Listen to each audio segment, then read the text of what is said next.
I love the Rampage video game when I was a kid, and I have not so proudly told this story in the past, is that I've spent many hours upon hours playing the Rampage video game at a local pool hall in Hawaii.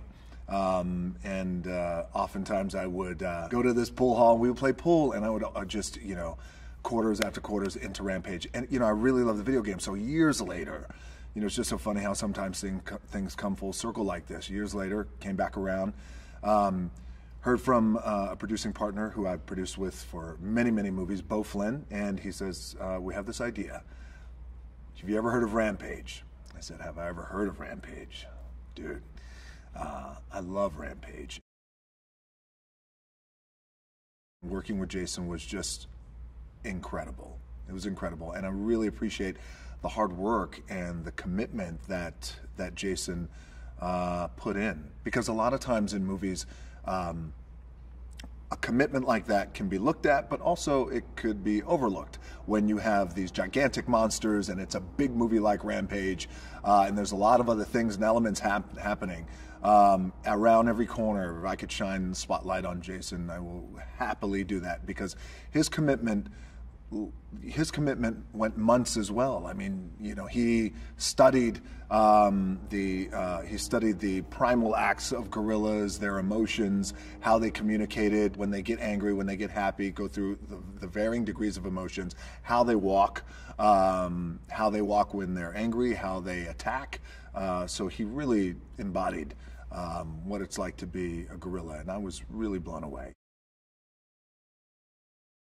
One of the goals was, well, let's do our best to try and raise the bar in the monster genre. There's been some great monster movies of the past, but what if we defined ourselves as hopefully raising the bar just a little bit in terms of the monster genre? And when you look around the room and everybody's nodding their heads, and in that moment, well, this could be something very special.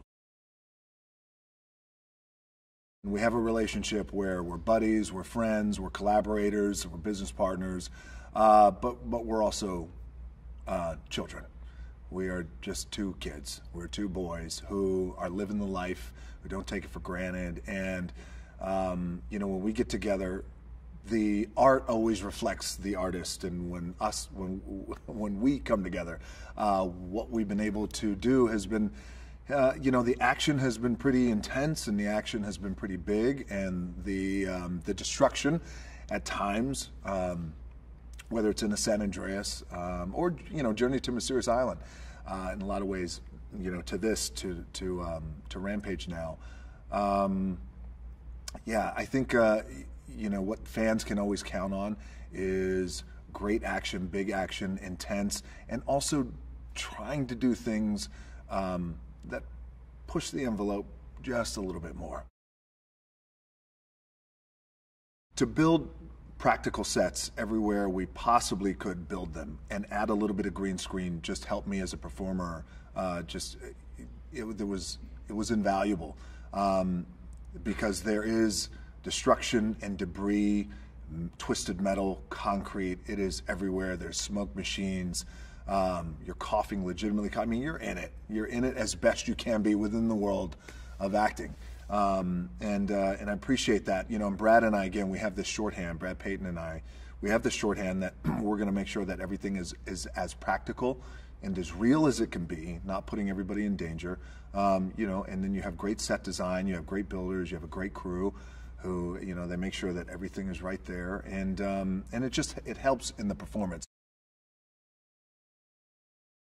The movie, and fans will see, there's going to be a time where the movie goes along like this, and we're setting up the story, and then bang, you're off, and then that is it, and then you are on this ride and you do not get off, and it's like this. So your adrenaline as you're watching the movie, and I've watched the movie with people who had not seen the movie before, close friends and family, and they have a lump in their throat and their adrenaline, because it's non-stop. The goal and the challenge is always to find somebody opposite me who, can bring it, who can get in there, who I could bang with. And the best part about Jeffrey Dean Morgan's character, who gets in there and he goes toe-to-toe with me, unlike any other actor in the past who's gone toe-to-toe with me, every other actor who's gone toe-to-toe with me, whether it's a franchise or whatever it is in the past, there's always a sense of machismo. And a lot of times actors, I don't know why, their voice will drop down into here. So that's not your regular octave. Get up high into the clouds where your real register is. They talk like this. Jeffrey Dean has that same swag and he has that same kind of machismo, but he does it with a smile and a wink, which is ultimately always more dangerous and more entertaining.